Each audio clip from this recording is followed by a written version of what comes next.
Hello viewers, రాఖీకి ఇంట్లో ఉండే ఇంగ్రీడియంట్స్తో సింపుల్ రెసిపీ. ముందుగా 2 కప్పులు వేయించిన శనగపప్పుని మిక్సీ వేసేసుకొని మెత్తగా జల్లించుకోవాలి.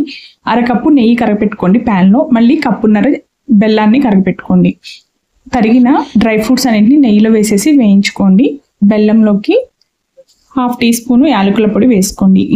బెల్లము ఒక పక్క కరుగుతూ ఉంటుంది. ఈ గ్యాప్లో అదే నెయ్యిలో మనము జల్లించుకున్న వేయించిన శనగపప్పు పొడిని కూడా వేసేసుకొని బాగా ఫ్రై చేసుకోవాలి. ఇలా ఫ్రై చేసుకున్న దాన్ని ఈ బెల్లంలోకి వేసేసుకొని మిక్స్ చేసుకోవాలి. ఇది ఉడుకుతూ దగ్గర పడే టైంలో 1/2 కప్పు పాలు కూడా వేసేసి మిక్స్ చేసుకోండి.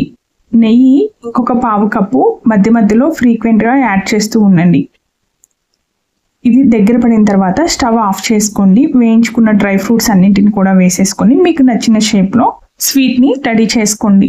చల్లారిన తర్వాత ఇంకా దగ్గర పడుతుంది. ఆ టైంలో షేప్ చేసుకోండి, బాగా వస్తుంది. Thank you for watching. Please watch and subscribe.